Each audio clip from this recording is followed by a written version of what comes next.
Bismillahirrahmanirrahim. My name is Ramsha Khan and today I will represent section 170 of CRPC which is about case to be sent to magistrate when evidence is sufficient. हम सबसे पहले इसका introduction देख लेते हैं. Section 170 is the part of chapter 14 of CRPC which is about information to the police and their powers to investigate. ये chapter deal करता है पुलिस की पावर्स के साथ, यानी जब भी पुलिस इन्वेस्टिगेशन कर रही होती है और उसके पास सफिशेंट एविडेंस मौजूद हो किसी भी बंदे को मुजरिम ठहराने के लिए, तो वो उस केस को मजिस्ट्रेट को रेफ़र करेगी. इसका मतलब ये हुआ कि ये एक इनेबलिंग प्रोविज़न है जो कि पुलिस को ये इख्तियार दे रही है कि जब भी उनके पास सफिशेंट एविडेंस मौजूद हो या रीज़नेबल ग्राउंड, मुनासिब शहादत वगैरह उनके पास मौजूद हों कि ये बंदा मुजरिम है और इसने जुर्म कमिट किया है, तो वो केस को मजिस्ट्रेट को रेफ़र करेंगी.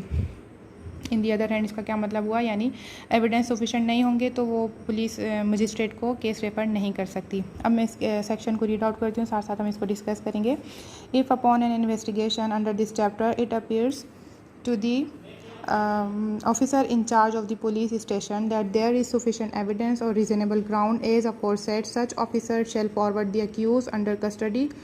to a magistrate empowered to take cognizance of the offence upon a police report and to try the accused or send him for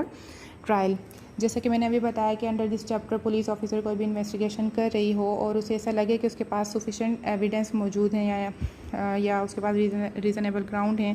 और मुनासिब वजूहात हैं, तो फिर वो ऑफिसर क्या करेगी, वो जो उसके हिरासत में जो मुल्ज़िम होगा उसको फ़ौरन मुताल्लिका मजिस्ट्रेट के सामने पेश करेगी. मुताल्लिका मजिस्ट्रेट कौन होगा? मुताल्लिका मजिस्ट्रेट वो होगा जिसके पास उस केस को सुनने का इख्तियार हासिल होगा. तो पुलिस क्या करेगी, उस पुलिस ऑफिसर मुताल्लिका मजिस्ट्रेट के पास उसको मुल्ज़िम को पेश करेगी और इसके बाद इसका ट्रायल वगैरह जो भी है वो स्टार्ट होगा. इसका रिमेनिंग पार्ट ये कहता है, और if the offence is bailable and the accused is able to give security shall take security from him for his appearance before such magistrate on a day fixed and for his attendance from day to day before such magistrate until otherwise directed. ये कहता है कि अगर वो जो offence उसने commit किया है वो बेलेबल है यानी काबिल ज़मानत है, तो वो उससे और उसकी सिक्योरिटी देने का अहल है और वो देना चाहता है, तो वो पुलिस उससे क्या करेगी, उससे सिक्योरिटी या श्योरिटी जो भी है वो उससे ले लेगी और उसे डायरेक्ट करेगी कि फ़लाँ दिन फ़लाँ तारीख को फ़लाँ मजिस्ट्रेट के पास तुमने पेश होना है और इसको रिलीज़ कर देगी. अब हम इसका सेक्शन 170 का क्लॉज 2 में रीड आउट करती हूँ.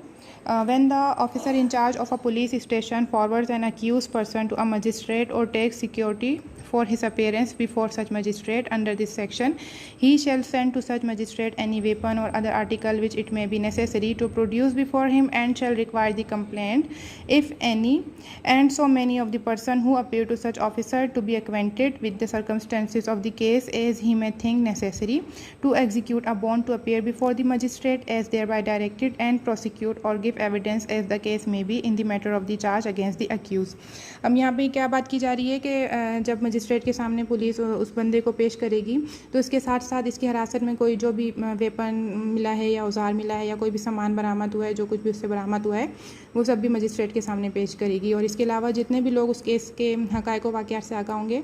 उनको भी कहा जाएगा कि वो अपनी ज़मानत दें ताकि वो मुताल्लिका तारीख पर पेश हों. इसका मतलब ये हुआ कि जो है वो जो जितने भी लोग इस केस से वाबस्ता हैं, ख्वाह वो एविडेंस हों या कंप्लेनेंट भी हो सकता है, एक्यूज़ भी हो सकता है, तो उनको ये बताया जाएगा कि फ़लाँ तारीख को फ़लाँ मजिस्ट्रेट के पास आपने पेश होना है. अब इसकी जो नेक्स्ट 2 क्लॉजेज़ हैं वो एबॉलिश हो चुकी हैं. तो सेक्शन 170 की क्लॉज 5 ये कहती है, the officer in whose presence the bond is executed shall deliver a copy there of to one of the persons who execute it and shall then send to the magistrate the original with his report. यहाँ अच्छा, अब यहाँ पे ये बात की जा रही है कि जिस पुलिस ऑफिसर के सामने जिसकी प्रेजेंस में वो बॉन्ड एग्जीक्यूट हुआ है, तो वो क्या करेगी, उस बॉन्ड की एक कॉपी उस बंदे को देगी जिसने वो बॉन्ड जमा करवाया है और इसके अलावा उस बॉन्ड की ओरिजिनल कॉपी को अपनी रिपोर्ट के साथ मुताल्लिका मजिस्ट्रेट के पास भी प्रोड्यूस करेगी, उसको देगी. यहाँ पे ये जो सेक्शन है, this is the only section under which a police officer can take recognizance from the accused for his appearance before a magistrate. यहाँ पे रिकॉग्निजेंस का क्या मतलब है? इसका मतलब ये है कि जब एक बंदा अक्यूज़ है और पुलिस की कस्टडी में है तो उससे पुलिस क्या करेगी, इन राइटिंग प्रॉमिस लेती है बॉन्ड के ज़रिए कि वो कोर्ट के सामने पेश होगा.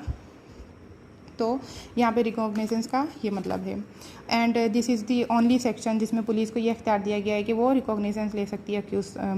अक्यूज़ से कि वो मजिस्ट्रेट के सामने पेश होगा. Thank you so much.